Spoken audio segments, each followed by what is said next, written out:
আমি বিনিয়োগের পরিমাণটা বাড়ালাম বিভিন্ন জায়গা থেকে। আমার 2টা গাড়ি ছিল, একটা বাচ্চাদের স্কুলের গাড়ি ছিল, একটা আমার গাড়ি ছিল। বাচ্চাদের স্কুল গাড়িটা বিক্রি করে দিলাম, ওই টাকা দিয়ে ওখানে বিনিয়োগ করলাম। আসতে থাকলো, একটা সার্টেন টাইম পরে পুরো বিজনেসটা কলাপস করলো।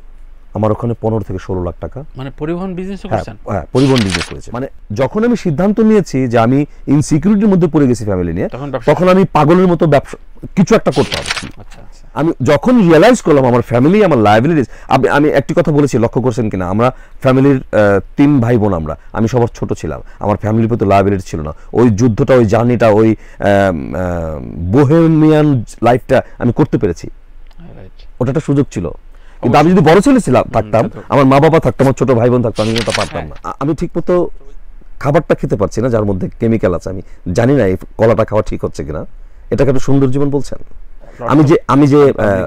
আমি যে বাতাসটা খাচ্ছি, সেই বাতাস পৃথিবীর এই মুহূর্তে 3টি শঙ্কাকৃত বা বিষময় বাতাসের একটি বাতাস।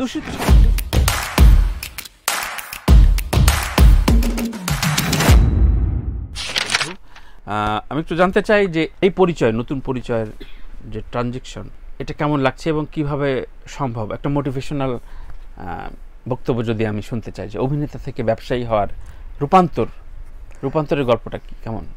এটা হচ্ছে ফার্স্ট থিং হচ্ছে নিড, প্রয়োজন, সবারই ফিল করা। না, সবার আছে, আইডেন্টিফাই করে ফেলতে হবে আমার কি প্রয়োজন। এখানে মুশকিল আছে। আমাদের গোলটা লক করে ফেলা, এটা আমরা সবাই ঠিকঠাক সময় মতো পারি না।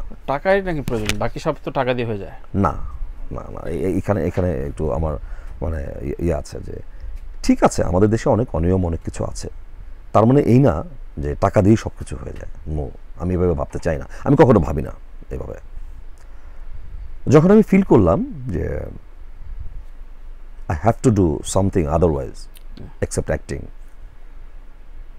তখন আমি শর্ট লিস্ট করলাম।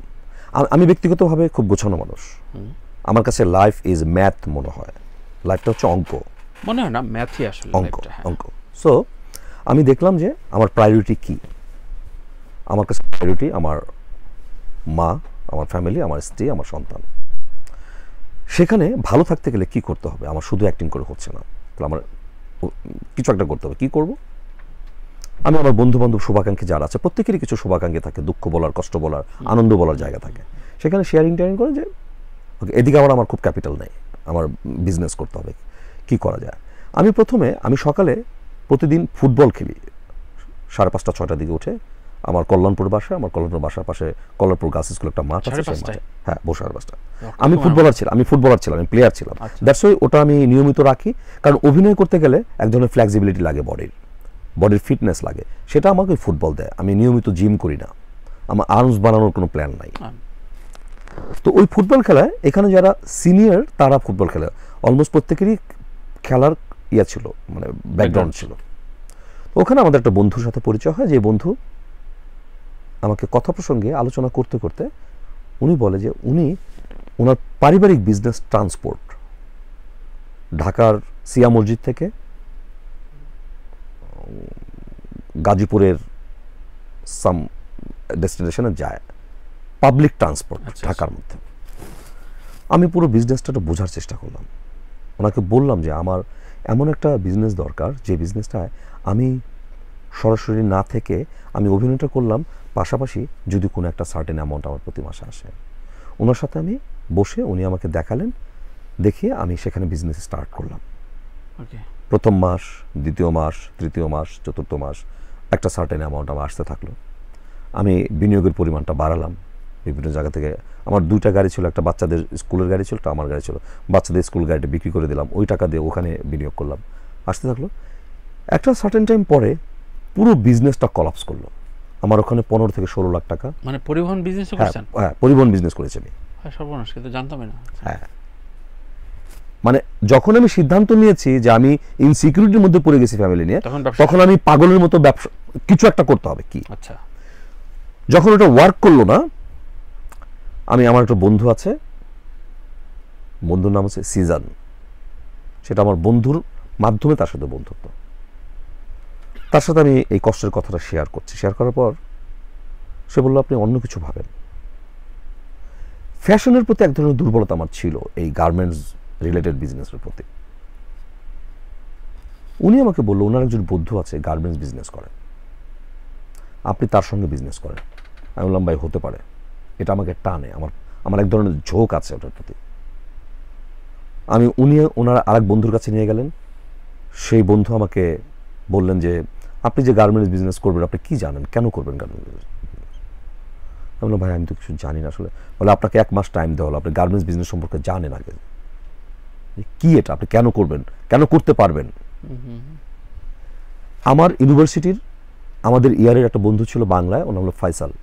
ওর গার্মেন্টস আছে, ফ্যাক্টরি আছে, ও গার্মেন্টস করে, খুব ভালো আছে আগে থেকেই।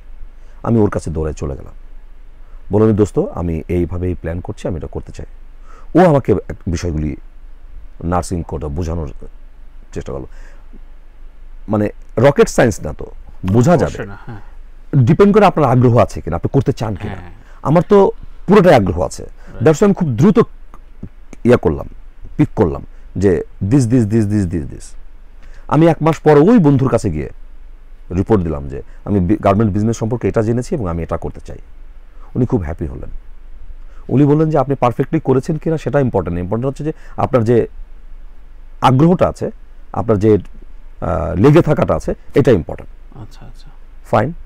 উনি নিয়ে গেলেন আমার বায়ার, আজকে যে আর্টিসানের যে মালিক রাসেল ভাই এমডি, তার কাছে।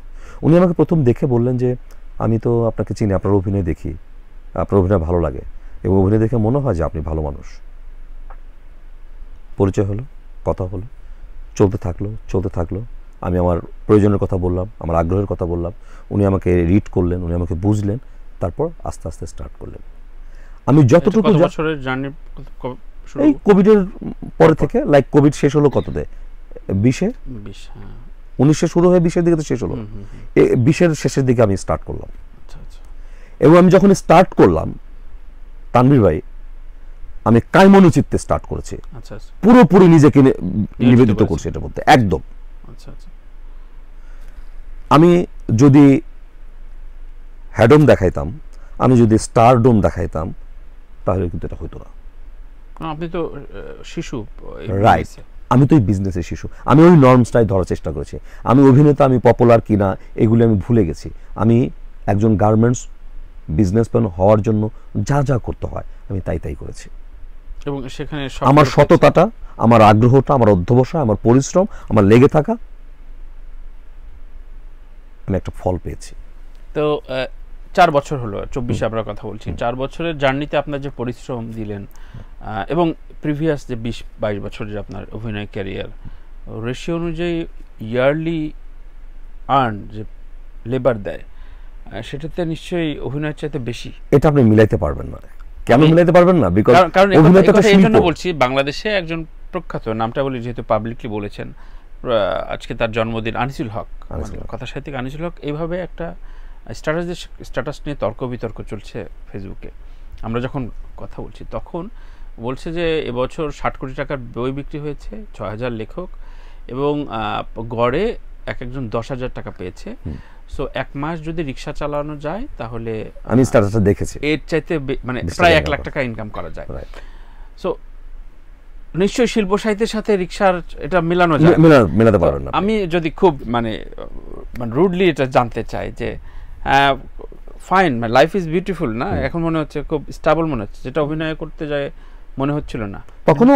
এটা ডিমোটিভেট হবে বলে বলছেন না, বলতে চাইছেন না যে অভিনয় তো আসলে না। বিষয়টা আমি দুটো জিনিসকে আপনি আলাদা করতে হবে। বেঁচে থাকা, রিয়েলিটি, আর স্বপ্নে বিভোর হয়ে অভিনেতা হওয়া, দুটো আলাদা জিনিস। একটা ছেলে আপনাকে দেখছে এখন, হ্যাঁ দেখছে যে ঠিক আছে কোভিডের পরে ছেলেটা তো ফল করছে, গার্মেন্টস ব্যবসা শুরু করছে, তো আমি কেন ব্যর্থ জীবনে যাব, আমি শুরুতেই গার্মেন্টস ব্যবসা শুরু করি। করতেই পারে, এটা তার প্রেমের উপর নির্ভর করে, তার ডেডিকেশনের উপর নির্ভর করে।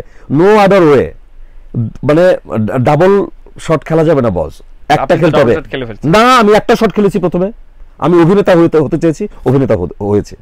আচ্ছা আমি যখন রিয়েলাইজ করলাম আমার ফ্যামিলি আমার লায়াবিলিটিস, আমি একটি কথা বলেছি, লক্ষ্য করছেন কিনা, আমরা ফ্যামিলির 3 ভাই বোন, আমি সবার ছোট ছিলাম, আমার ফ্যামিলির প্রতি লায়াবিলিটি ছিল না। ওই যুদ্ধটা, ওই জার্নিটা, ওই বোহেমিয়ান লাইফটা আমি করতে পেরেছি, ওটা একটা সুযোগ ছিল। কিন্তু আমি যদি বড় ছেলে থাকতাম, আমার মা বাবা থাকতো, আমার ছোট ভাই বোন থাকতো, আমি কিন্তু তা পারতাম না। ওদিকে ব্লেসড। আমি যখন ওটা ছেড়ে অভিনয় করতে করতে করতে করতে যখন রিয়েলাইজ করলাম যে আমার ফ্যামিলি নিয়ে আমি রিস্কি পজিশন পড়ে যাচ্ছি, তখন আমি আবার পুরোটাই মনোনিবেশ করেছি বিজনেসে। তার মানে 4 বছরের জার্নি ব্যবসায়িকভাবে আপনি সফল এখন? আলহামদুলিল্লাহ, আমি হ্যাপি, আলহামদুলিল্লাহ। আচ্ছা, মানে আগের জীবনের চাইতে ভালো আছেন? এইটাকে আগের জীবনের চাইতে ভালো বলা যাবে, কারণ আমি তো অভিনয়টা ছেড়ে দিই। প্রশ্নটা এভাবে করি, ধরেন আপনি শহরে একদম নতুন, আপনাকে কেউ চেনে না, সেই মাজনুন মিজান কি আফটার কোভিড এই 4 বছরে সাকসেস আনতে পারতো? না, পারতো না। পারতো না। আপনার অভিনয় ক্যারিয়ারটা কাজে লেগেছে? অফকোর্স। আপনি কি বলেন? না, আমি জীবনে আপনার ঘটানো প্রত্যেকটি জিনিস কাজে লাগবে অথবা তার হিসাব দিতে হবে। রাইট। আপনি যখন দেশে উদ্যোক্তা হিসেবে সফল হচ্ছেন, তখন আপনাকে আমরা পরিবার সহ বাইরে সেটেলের ঘটনায় পেলাম। তো এটা তো আরেক শঙ্কার বিষয়। আপনি দেশে সুন্দর মতো জীবনযাপন করে বেশ, আপনি বিশাল বড় ফাইটার, যে কোনো জায়গায় আপনি ফাইট দিতে জানেন, আপনি জীবন যুদ্ধে জয়ী একজন মানুষ, কিন্তু পরিবার সহ এখন অনেকে যাচ্ছে, মানে এখানে আমাদের কলিগদের ভেতরে অনেকে চলে যাচ্ছে। তো এই সিদ্ধান্তে কি অন্য অনেকের ভেতরেই আপনি সেই সুখটা খুঁজে নেওয়ার জন্য, নাকি ইনসিকিউর ফিল করছেন বাংলাদেশে এখন? এটা খুব কমন প্রশ্ন আমার শোর জন্য। না, প্রশ্নটা আমি ক্লিয়ার না। প্রশ্নটা বাইরে পরিবারকে বাইরে সেটেল করার জন্য America, Europe, London, Canada, Australia অনেকেই গেছেন, অনেকে এখন সেটেল আছেন। প্রায় 200-র উপরে তারকা এখন বাইরে জীবনযাপন করছেন। কিন্তু আপনি বলছিলেন যে বাংলাদেশের বা এই মুহূর্তে দেশের খুব সুন্দর জীবনযাপন। আপনার ক্ষেত্রে আপনি তো দেশে ব্যবসা শুরু করছেন। আমি তো দেশে ব্যবসা শুরু করেছি, আমি তো দেশের মধ্যেই তো আছি। দেশে কি আপনি নিজে দাবি করতে পারবেন যে আপনি সুন্দর জীবনযাপন আছেন? আপনার অনেক টাকা পয়সা আছে বা দর্শক কৌতূহলের জায়গা যেহেতু শুনছে আপনার জীবনের গল্পটা, তো আপনি আমার তো ওখানে অবজেকশন আছে, যে আপনি সুন্দর জীবনযাপন রেখে, হ্যাঁ আমি ঠিকমতো খাবারটা খেতে পারছি না যার মধ্যে কেমিক্যাল আছে, আমি জানি না এই কলাটা খাওয়া ঠিক হচ্ছে কিনা, এটাকে আপনি সুন্দর জীবন বলছেন? আমি যে বাতাসটা খাচ্ছি, সেই বাতাস পৃথিবীর এই মুহূর্তে 3টি সংকাকিত বা বিষময় বাতাসের একটি বাতাস। সবচেয়ে দূষিত শহরে আছি, মানে তো তাহলে আপনি এটাকে কিভাবে সুন্দর জীবন বলছেন? না, যেহেতু আপনি ফাইট করছেন এখানে এবং বলছেন আমি তো ফাইট যে কোনো জায়গায় করতে পারি, পৃথিবী তো আমার জন্য ওপেন। আমি তো যেখানে আছি সেখানেও ফাইট করব। যে ফাইট করতে পারে তাকে সব জায়গায় ফাইট করতে হয়। তার মানে পরিবারকে নিয়ে একটা সিকিউর জায়গায় গেলেন। অন্তত কিছু সিদ্ধান্তটা কবে নির্ণয়? কিছু নিশ্চয়তা এটার ভিতরে না, আফটার কোভিড না, এটা অনেক আগে থেকে আমার ভিতরে, কারণ আমি unhappy about my country system, মানে বাচ্চাদের ভবিষ্যৎ নিয়ে। হ্যাঁ, এখানে শিক্ষার যে অবস্থা আছে, এখানে জীবনযাপনের যে অবস্থা আছে, রাস্তায় বেরোলে আপনার গাড়িটা অ্যাক্সিডেন্ট হয়ে, যে কোনো ট্রাক ও ভুল করে ও ঘুমাইছিল, ওর ভুলে ব্রেকে পা না দিয়ে অ্যাক্সিলেটার পা দিয়ে আমার গাড়ি মারিয়ে দিচ্ছে, আমি মারা গেলাম। কোনো কিছু যায় আসে কারো? যাবে আসবে। এখন আপনি বলতে পারেন আপনি চলে গেলেন, দেশের সবার তো একই অবস্থা। হ্যাঁ, একই অবস্থা। যার যে সুযোগ পাচ্ছে, যে পাচ্ছে, আপনি বললেন যে 200 জন শিল্পী এই মুহূর্তে দেশের বাইরে, আর দেশের বাইরে চলে যাওয়া মানে কোনো অন্যায় তো না, কোনো খারাপ তো না। আমি দেশের বাইরে চলে যাচ্ছি মানে, দেশের বাইরে চলে যেতে পারছি মানে, ওখানে আমি আমার বাচ্চাদেরকে, এরও কোনো গ্যারান্টি নাই যে ওখানে আমার বাচ্চা খুব ভালো শিক্ষিত হবে, সবই আপেক্ষিক। কিন্তু চেষ্টাটা, বাবা হিসেবে আমার চেষ্টা, আমার ভাবনা যে ওকে একটা ভালো এনভায়রনমেন্ট দেই, ভালো শিক্ষা দেই, ভালো ফুড দেই, ভালো জীবন ব্যবস্থা দেই। ও যদি ভালো না হয়, না হবে। আমি তো, আল্লাহ তো চেষ্টা করে যেতে বলছে। আমার ভাবনায় আমি এটা ঠিক করছি এরকম মনে হচ্ছে, আপনার ভাবনা সেটা নাই হতে পারে। আমি ওখান থেকে চেষ্টা করার পর আমি কিন্তু ঠিকই দেশের জন্য করব, দেশের জন্যই করছি, দেশের জন্যই করার জন্যই আমি ওখানে গেছি। হয় না যে বড় একটা ঝাঁপ দেওয়ার জন্য একটু পিছনে যেতে হয়।